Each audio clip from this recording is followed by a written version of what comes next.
WNST, Towson, Baltimore, and WNST.net. All of our WNST programming brought to you by our friends at Royal Farms. Real fresh, real fast with the tasty coffee. If you're watching out on the Facebook Live and our YouTube WNS TV channel. Also wearing my hammer and nail shirt. I got to get my, it's for grooming for guys. Grooming for guys is right on the shirt. But I got to get my hair done, man. It's I'm starting to get a little hippie-esque out here. I'll be out in Owings Mills later on in the week. I think Alan McCallum's going to join me. A good time to do that with opening day around the corner. And Luke Jones joins us now to say, break up the Baltimore Orioles. Luke, it is, I hear John Harbaugh. It's not pretty, but it's us, at Yankee Stadium. And certainly, game getting started a couple of hours late. They're off to Toronto now and checking passports. And some of these guys might need their passports. I don't even know who the hell some of these guys are. But they will not be winless when they get here on Thursday. At least we're good for that, right? And they're one win away from not being under 500. Right. I mean, give them credit. It was a fun weekend. There was so much disappointment, and I don't even know if it's disappointment because no one has expectations. But after Thursday, they lose 7-2, and some of the reaction that you saw from pundits, I think honestly it was over the top. They lost 7-2. No, come on, dude. They won 47 games last year. So to be over the top when you lose the it's over the top when people were saying they're going to go 0-162 or lose 125 games. My point is, they lost the game 7-2. We all know they're going to stink. We're not, and I don't feel any differently talking to you at the end of a series win in the Bronx. But my point was, they heard so much stuff over the spring, over the winter. Some of these guys that were on the team last year at the end of the season, and they were kind of playing through the rubble that was the first 4 months before they traded everybody. And, these are human beings. These are guys that have worked a long time at this, and they hear over and over how bad they are. It was cool to see them have some fun this weekend, and you don't have to read anything into it. And, my official prediction was 58-104, and I'm not changing that after a series win in the same way that if they were swept over the weekend, I still wasn't going to say, well, now they're going to lose 120. So we know what the beginning of the season is like. Hey, man, every win brings them closer to the magic number of 63. You know what I mean? whatever it is, whether it's 63, whether it's 50, whether it's trying to just avoid what they did last year. And you know how I've talked about this throughout the off season. From a sheer probability standpoint, it's going to be incredibly difficult for them to lose as many games as they did last year. And I looked at it. I looked at some of the worst teams of all time, and just about all of them improved by at least 10 or 11 wins. It's just the way it is. So I see what it is on paper compared to what last year was on paper at the beginning of the season, but you still play the games, and you still have weird things happen like, throw 226 pitches on Sunday and walk 8 batters, and you win. Baseball is a weird game, and we saw plenty of that over the lies, weekend. damn lies in statistics, and now we have analytics to back up the lies in the statistics, right? Yeah. So it was a fun weekend, and I know some people took some shots about seeing. They gave Brandon Hyde the hazing treatment that they typically give a pitcher when they win their first game. They did that on Saturday. They did that with John Means on Sunday. Let these guys have some fun. There's still a human element at work here. I'm still trying to figure out John Means' first name.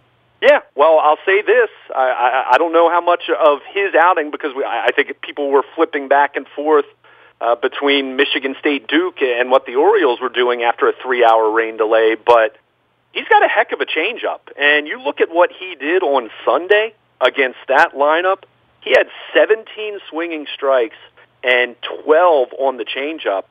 That'll play. It was filthy. Yeah, we've seen a lot of guys with filthy stuff here early part of the year, right? Yeah. Also seen some home runs and some guns out, but we've seen some pitchers do some crazy things with baseballs the first week. At least I have. Out on Twitter, I see people sharing just crazy change-ups and different stuff, right? Right. And I saw over the weekend that strikeouts through 4 games, whatever it is, at this early stage, strikeouts up a tick from where they were last year around Major League Baseball. That's a trend that's been going on for a decade now. But again, lots of walks, lots of guys who need to have better command. There's no question about that. But I like what I saw from John Means on Sunday, that changeup, which Jim Palmer was just gushing over. And let's face it, Jim Palmer's not going to gush over something that's not impressive. So that was good to see. I've talked a little bit here and there about Jimmy Yacobonis, who didn't have an overly impressive line on Saturday, but mid-90s fastball, really impressive slider. So, look, I'm not saying these guys are going to be closers of the future or anything crazy like that, but you got to get through a 162-game season, and if you can at least have a couple guys that present themselves as interesting options, then that's going to make this a little more palatable to watch, other than just saying, well, they're going to be really bad and lose games. They're going to lose a lot of games. We all know that, but through some of the weird oddities of the weekend, there were some nice signs to see even on the pitching side, despite, 22 walks in 27 innings, which, that needs to get way better. It's not baseball I could recommend. It wasn't a beauty show, that's for sure. Yeah, you're not going to win too many series if you walk that many batters over the course of 3 games. But the Orioles, they figured out a way to make it work, and they're not very happy in the Bronx after the first series of the season. That's for sure. All right, we're just trying to learn first names on some of these guys, right? So I'm not being a jerk here, right? First things first. Let's talk about the one guy we've heard of, okay? Trey Mancini, who had a nice weekend, but more than that. And I said this to my wife. My wife and I were walking to the Torrey Smith event where I saw Jeff Zrebeck, who's going to be joining us here a little later on this week from The Athletic, talk a little Ravens with us and whatnot. And he was there so I saw Tyrod Taylor, I saw Zadarius Smith, I saw Drew Rosenhaus, I saw, Cam Newton was there in his Rolling Stone shirt and his cowboy hat and all that stuff. So it was nice to be over there. But I walked over and I said to my wife, I said, the really weird part about this thing is, Trey Mancini is, the go-to guy in the locker room, and he's barely, not a rookie.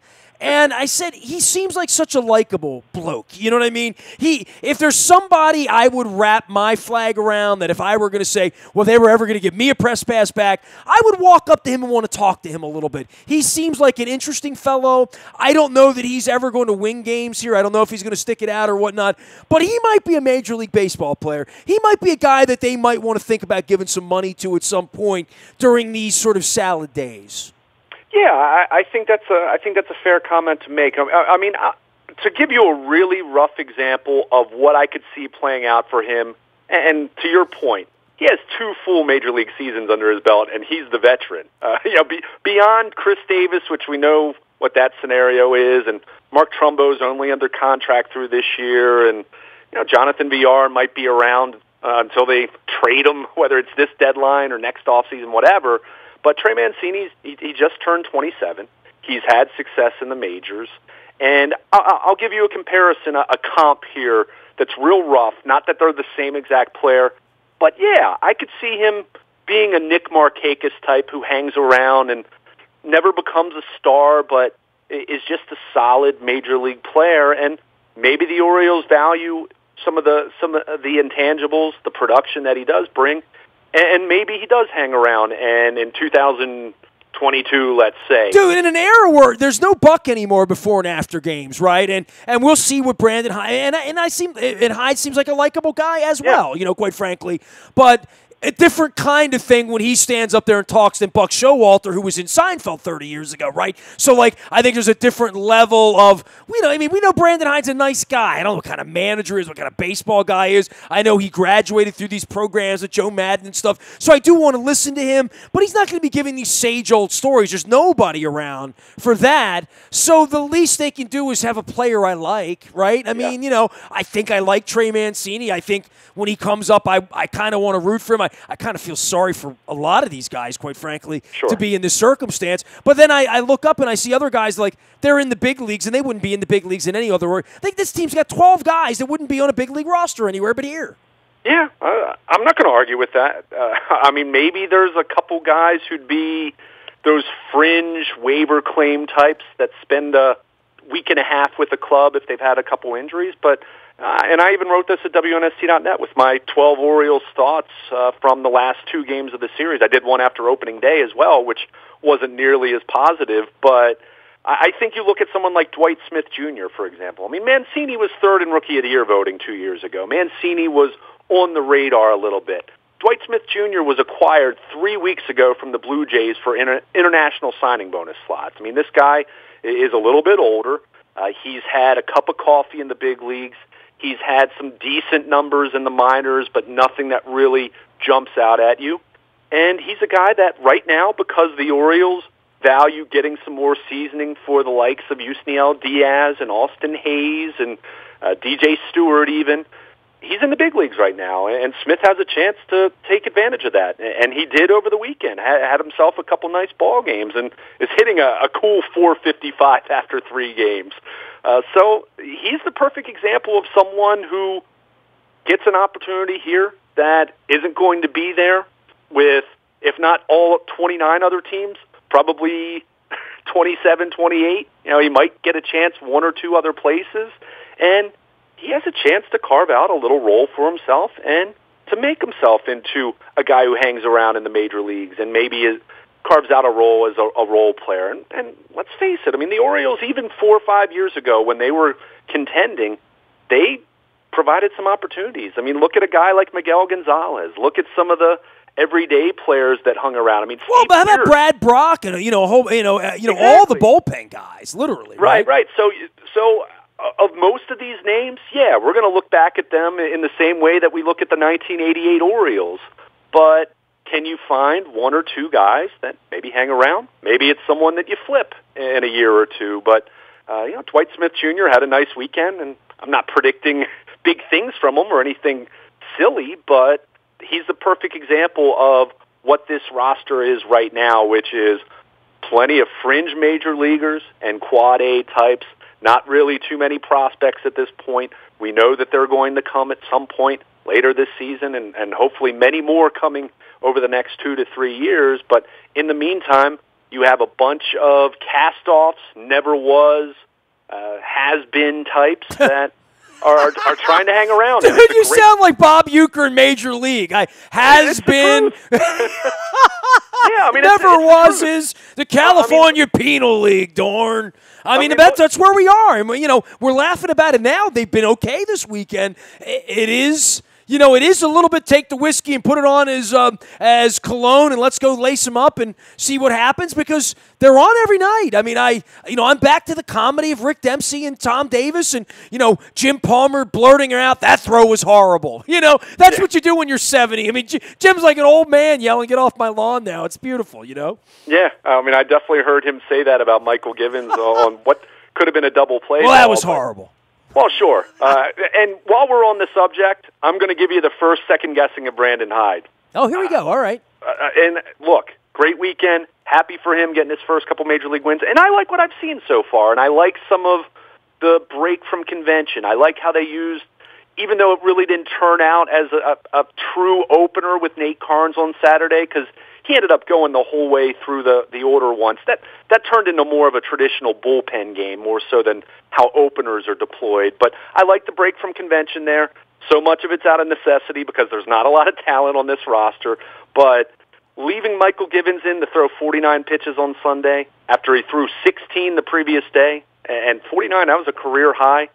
On March 31st, I need to pump the brakes a little bit on that. And to his credit, he expressed some regret in the postgame about that, and I get it. They had to use their bullpen a lot because their starting pitching wasn't particularly good over the weekend, and Bundy walked 5 batters and threw 93 pitches. And that's going to be a way of life. I mean, come on. Sure. It just is. Yeah, but at the same time, I mean, Michael Givens is someone that right now is their best reliever, like it or not, and certainly has shown plenty of talent, and he's had a lot of success over the last 3 or 4 years at various points. But you look at him, he's also an asset. If you ask me to rank their current 25-man roster on guys that could be trade chips that could fetch you an attractive package, Michael Givens is someone who has the potential to do that because he still has a couple years of club control. So I didn't love seeing him throw 49 pitches on Sunday, but Brandon Hyde, he expressed some regret about that, and I get it. It was tough.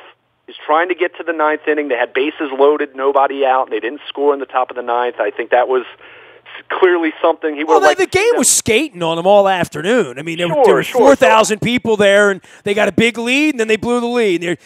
I mean, you really felt like the Yankees were going to do something Yankee-esque because we've seen that movie 1,000 times. Back when the Orioles had real players, they would find a way to come back from 7-4 deficits in the ninth inning. Yeah, I mean, you're talking about a team that many people think could be the best team in baseball by the end of the season. Many people are picking them to go to the World Series. Many people are picking them over the Red Sox because of the questions about Boston's bullpen. Although their starting rotation was terrible in Seattle, but. Well, you're always sort of a walk, a double, and a home run from really feeling bad about yourself. Oh, no doubt, no doubt. So from a competitive, let me be very clear about this. It's not even so much about it from a competitive standpoint. From a competitive standpoint, yeah, throw Michael Givens as much as you can.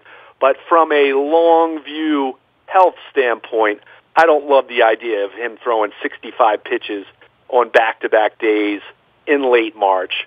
But I'll let bygones be bygones. And look, this is what we do. We question a manager, and managers are going to make good decisions. They're going to make bad decisions, and he expressed some regrets. So, it's fine. Well, the one thing I'll say about it, and this is what happens when you take the beer shower, on opening day and you win the first game. Every game's important to all these young people. Literally, I mean, this isn't buoy. It's not evaluative. We're in friggin' Yankee Stadium. It's Sunday afternoon. We got a lead. I want to win.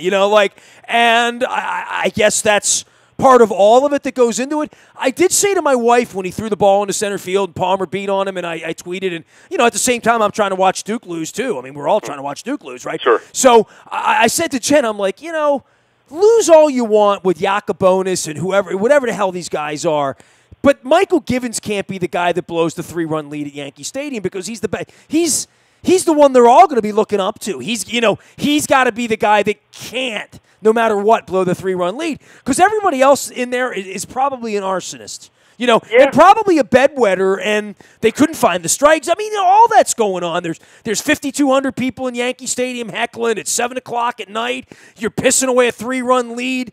You don't want to have a bedwetter coming in. I mean, I'll say that. You want to at least lose with your best pitcher, or maybe you don't want to lose with your best pitcher, but you want to give yourself the best chance to win. So I'll say that in his defense. Oh, sure. And again, I get it from a competitive standpoint. I totally do. And this isn't me trying to make a mountain out of a molehill. Michael Givens threw 49 pitches on Sunday.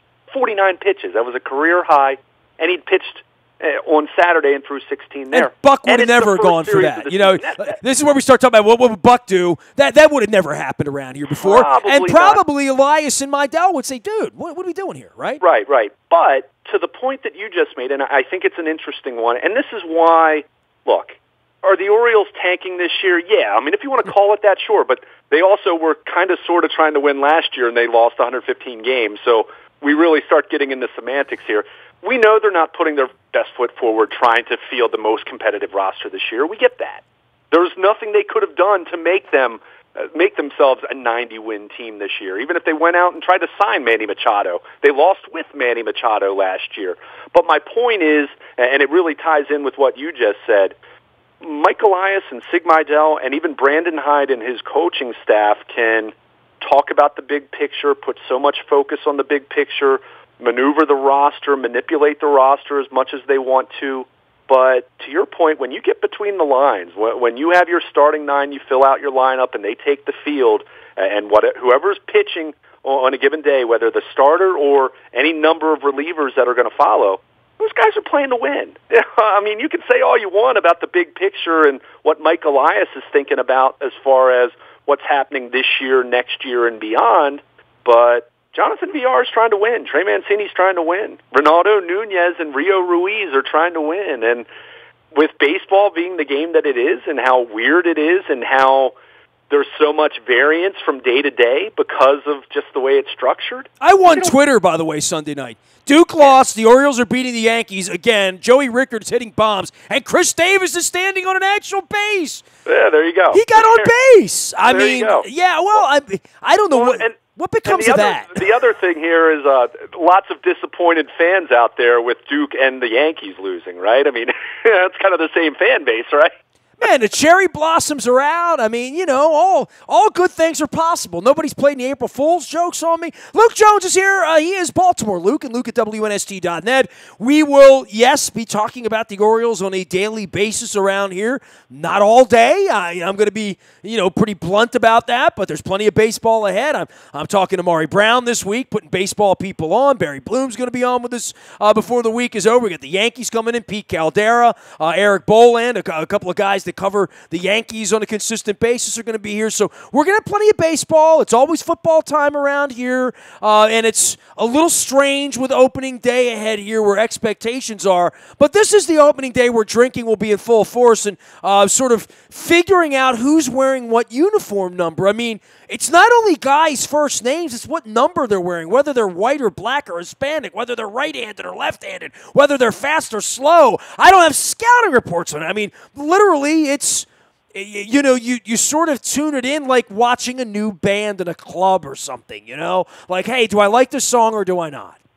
Sure, and that's the one thing they have going for them right now, other than the fact that they're not going to come back to Baltimore and be 1-5 or 0-6. But if they had been 0-6 and everyone's talking about 1988 and all of that, so they had that going for them. But there is some curiosity early in the season to see what some of these guys are all about. That's why it was nice to see Dwight Smith Jr. pick up some hits over the weekend, and Rio Ruiz played some good defense at third base, and Jesus Sucre with a career OPS that's not much, that hovers around what Chris Davis did last year. Jesus Sucre is one of the great names right up there. It is. With 3 ribbies on Saturday. I mean, it's right up there with, any Drungo Hayeswood you want to put in front of me, Sure. So there is some curiosity. There's some novelty to it, and will that be there in June when they're potentially already 25 games under 500 or whatever it'll end up being?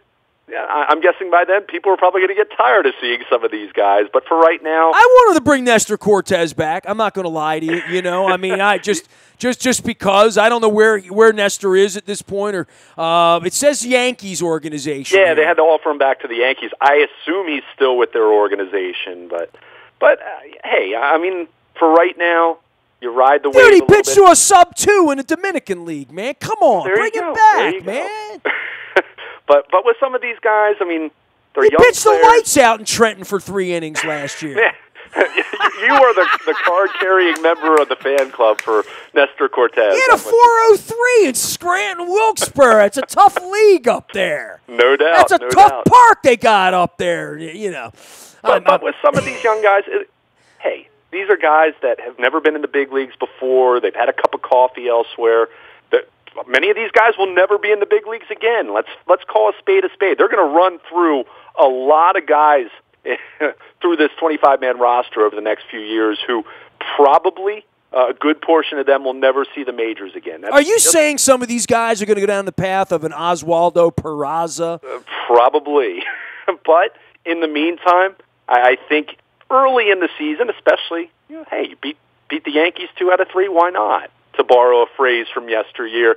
But who is this year's Jay Tibbs? I need to know. Yeah, who's this year's Jay Tibbs and a bunch of other guys that only live on Baseball Reference and in the memories of people who suffered through 1988. But hey, can I tell a baseball story? Because I haven't had you on. I want to have fun. I went to the Cubs-Red Sox game last week, right? Sure, yeah.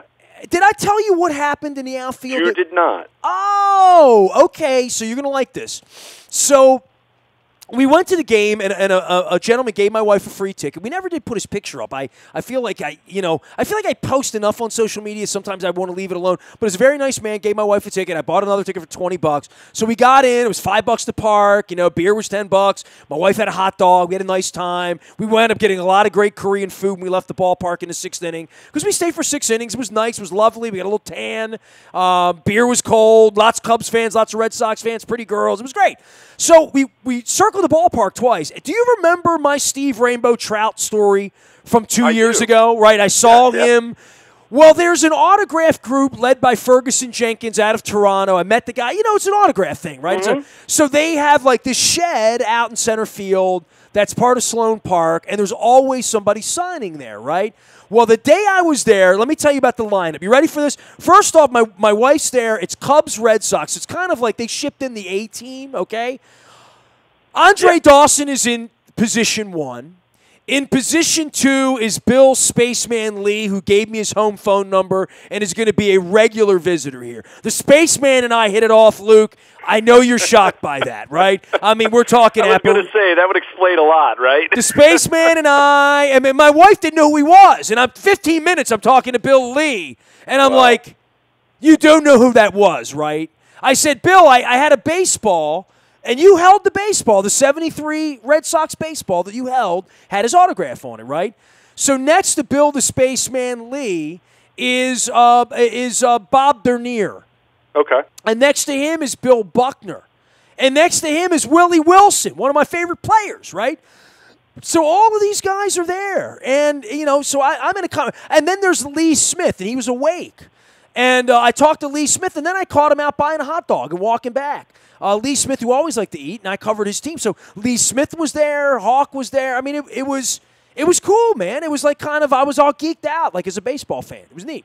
Very cool, very cool. Hey, it's early in the season, and have fun. I can't believe that I didn't. I felt like a jerk a little bit, but I didn't want to take a picture with him, and they were charging for autographs, and I didn't want to be, that guy. You know what I mean? Like doing something I shouldn't do or whatever. So I didn't even post about it. But, dude, I talked to Bill the Spaceman Lee for like 12 minutes, and it was like a really, awesome conversation that made me feel like... You get pretty philosophical with the space. I really wanted to, have him on the radio, and he just dude, take my number. Give me a call. He's like, I have no email. I have an answering machine. That's what I do. He lives in upstate Vermont, in the middle of nowhere. I think probably has no internet. No internet. No, it's Bill the Spaceman Lee, So, and my wife didn't even know who he was, so I was so thrilled. I mean... That's pretty wild. Does that throw you in any way that I told you this story? That's cool. Hey, I mean, he was before my time, getting to watch him pitch, but, interviews I've heard, he was part of the Ken Burns baseball documentary, talked in that, and one of the great characters in the history of the game, there's no doubt. Well, he was friggin' awesome to me, so, Very cool. I've always been a fan of the Spaceman, even though I'm not a fan of the current space program. But I am willing to learn. He is Luke Jones. He's Baltimore Luke, and we're getting ready for Thursday. We're getting ready for opening day. All the same as it ever was, and it'll be orange and it'll be fun. And I'm going to the game, and meet me down there for a beer, and I'll post a bunch of pictures, and I'll sing with Rob Fahey, and I'm resting up, Luke. You know what I mean? I don't know how much I'm going to go this year because I'm persona non grata. I'm what Alanis Morissette would say, uninvited. But I'm going to show up anyway, at least for one day. And I'm going to let you do the rest of the work and try not to say or do anything that will cost you your press pass. Well, I will be watching, I'm sure, plenty of... I don't really mean that. I haven't held back yet. So right. And they still let you in, which is either a credit to you or them, or I don't know. Maybe it makes me as left-handed as Bill Lee. I'm not sure. But, it's going...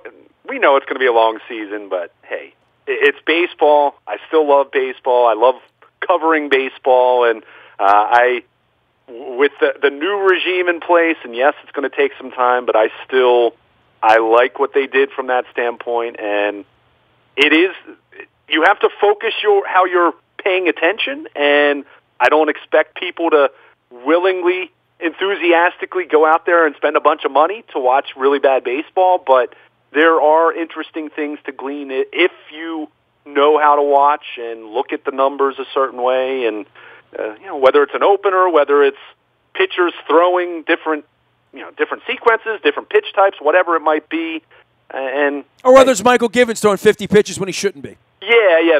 Hopefully there won't be too much of that. Hey, I want Michael Givens to be healthy and to pitch well, and if that means the Orioles can flip him for 3 prospects that are going to help them in 2022, then, hey, I'm all for it.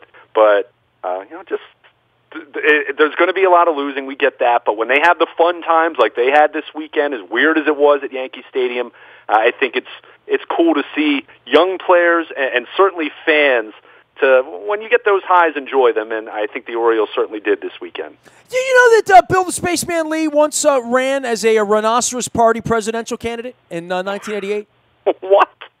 It's true. What? It's on Wikipedia. I can read it here. He was also chosen as the Liberty Union Party as its nominee for governor in 2016. He ran for governor of Vermont.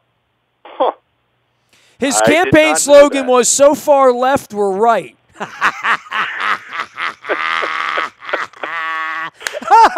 This is going to be good. Wow. Baltimore positive indeed. He is Luke Jones. I am Nestor. And I just made myself authentically laugh on the radio, which doesn't happen very often. So savor it. And by the way, I hope you savored all the schooling I did of you for my conversation with Brooks Robinson from 24 years. How old were you 24 years ago? How old were you in May of 1995? How old were you? May of 1995, I was 11 going on 12 that fall. I was 27 or whatever I was. But either way, Brooks came on, and here's the weird part. I don't remember anything about that interview. I don't have any pictures of Brooks Robinson with me at Hooters that night that I'm aware of, at least. It was before like a time when I had a camera, you know what I mean, like that I had out.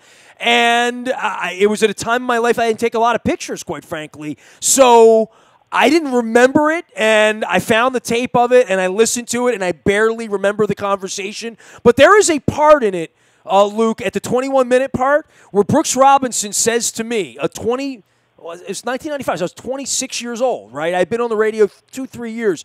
Brooks Robinson said to me, "Now, Nasty, how about you and me, we do the Brooks and Nestor show? What do you think of that?" Like, Brooks said that to me. That's awesome. And I am going to, I've already pulled it out, you know. Like, I already pulled it out on like, a little MP3. And I'm just going to, like, stick it in the middle of the programming. And at any point, if you get flipping with me about this baseball team, I'm going to break that out. Brooks Robinson's going to say, "Now, how about you and me do the Brooks and Nestor show?" I'm going to do that. Hey. Because it's Brooks Robinson's voice doing it. Of course, and it's Brooks Robinson saying something like that. I mean, my goodness.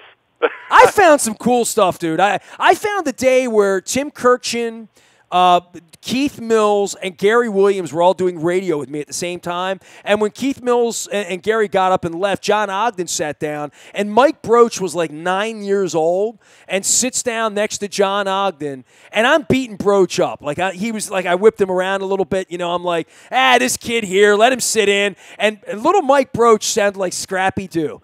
"Let me tell you another thing, Mr. Ogden." Oh, dude, it's legendary. So I hope everybody goes to thebuyatoyota.com Audio Vault and listens to it. Mike Messina, Brooks Robinson, Frank Robinson, Earl Weaver, Cal Ripken, everybody but Palmer, because Palmer's never spoken to me on the air. That's true. He's also blocked me on Twitter. If you see Jim Palmer, can you ask him why he hates me? Because I've only loved him. Can you do that for me at some point during the year? If it comes up, I will ask, yes. Why don't when I went through my vault, I didn't have any Jim Palmer. I mean, literally, I have all sorts of Mike Flanagan and Rick Dempsey, and I have all sorts of like Orioles stuff. I mean, Tito Landrums. I mean, all of those stories. Luke, I know Eisenberg is like revisiting all of his tapes from Orioles lore and yore. Dude, if you ever want to write a book on the Orioles, just on WNST content alone, on quotes, I don't want to say thousands, but like that, of hours of Tito Landrum telling 1983 stories, Rich Dower, John Lowenstein, Scott McGregor, everyone. Jim Palmer has been on WNST with Haney and other stuff other times, but I have never talked to Jim Palmer on the air. Like, I promise you, there's never been 10 minutes where I've talked baseball with Jim Palmer. He's never liked me. He's never come on, and he's blocked me on Twitter. He's my favorite Oriole of all time. I've never had a harsh word about Jim Palmer in my life. So it's kind of weird to me, but I couldn't find any Jim Palmer. So if anybody asks why I know Palmer, I don't know. Ask him, not me. But I found a 2-hour Mike Messina sit-down that I had forgotten that I had done. Messina came in the first year when he was a rookie, and we played quarters on the radio. And I have that too, but I haven't aired that. And then the next year, we had become friends, and he came down and did a 2-hour, all-night, 5 to 7 sit-down on WITH with me in the winter of 93 into 94, and did 2 hours taking phone calls. like it was almost a little flippant, and some callers like sort of rubbed them a little wrong. But it was a lot about like players' association and money and owners and, you know, hey, like either I make the money or the owner makes the money. It's pretty simple, you know, like that's where the money goes. You guys buy tickets, and, you know, like Mike was hardcore, and he looked like a Hall of Famer then. So I unearthed all of these incredible interviews, and I may run part of them again on Thursday, Friday this week or whatever, but I'm really proud of them, and I found them, and I forgot that I had them, literally. I mean, Mike Messina sat in the dugout with me in Fort Lauderdale in 2000 talking about his contract for 28 minutes uninterrupted in a way that you just can't sit with an athlete and talk like that anymore. You know, like it's really, you know, Manny Machado wouldn't sit with anybody and talk like that last year. He just wouldn't have, you know?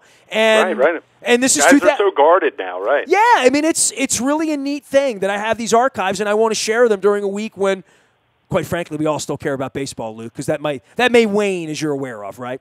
Like I said, there's a novelty and a curiosity right now that let it ride as long as it does, and you know, some of these guys people will probably be pretty sick of later in the season, but hey, let's see how it plays out for a little while at least. You know, if I took phone calls, Randy, we'd play a little game right now, and I would say, all right, play the game, win the tickets, Sucre. Give me a first name on that. All right. How about Martin? You got a first name? How about Jackson, not Janet, Mr. Jackson, if you're nasty, you know? Well, that's what was funny. So the Orioles tweeted out the opening day lineup on Thursday morning, and it had Smith Jr. in right field. And I thought to myself, I knew it was Dwight Smith Jr. because I knew he had made the team, of course, but I couldn't help but think how many people were looking at that, and it said Smith, and people were just clueless. They were saying, is Seth Smith still with the Orioles? Who the heck is that? So, yeah, there was definitely some of the opening scenes of Major League going on with people looking at the lineup and seeing the roster and, you know, wondering who the heck these guys are. That's for sure. And my favorite all-time Orioles Smith was Mike Smith. If you remember Mike Smith, the first round draft pick. Mike Smith was a really good guy, and in the media game that I played in, if you remember, I shared the picture of Frank Robinson. I wore Mark Smith's batting gloves. That was his donation. Mark Smith donated batting gloves. Cheeto Martinez donated his bat. Brady Anderson and David Segui both told me that I needed to use Cheeto's bat because he had the lightest bat.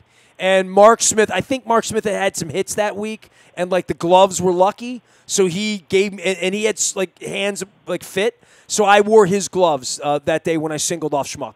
It's true. Former first-round pick Mark Smith, if I recall correctly. My favorite Smith, that I can remember at least. I'm there sure you go. There were other Orioles Smiths. There had to have been, right? Oh, there have been plenty. Yeah, I mean, you had, well... We had Mississippi Mike and Texas Mike. We had a couple Smiths, right? Well, how about the fact right now they have Dwight Smith Jr. Dwight Smith Sr. played briefly for the Orioles. We can't recall it being much longer than even Smith. Ed Smith Stadium. They play in Ed Smith Stadium. There you go. That's good. Lee Smith going into the Hall of Fame. Lee Smith, who talked to me and was very nice to me last week. By the way, I left Andre Dawson alone. I said to him, "Look, I grew up with Bilecki. I'm leaving you alone. I want to talk to the spaceman." And I didn't even bother. I didn't bother poor Bill Buckner. He was eating a sandwich. Bill Buckner has to be one of the happiest guys on earth that the Red Sox have found all this prosperity the last 15 years. That's all I'll say. Poor Bill Buckner. He is Luke Jones. He will be following baseball and football and basketball and Final Four, everything but hockey because he doesn't care for hockey, and I've boycotted hockey. Nasty at WNST.net finds me, Facebook, Twitter, LinkedIn, Snapchat, Instagram, at Oriole Park on opening day. We are WNST.net, AM 1570 and WNST Towson, Baltimore, and we never stop talking baseball and Baltimore sports.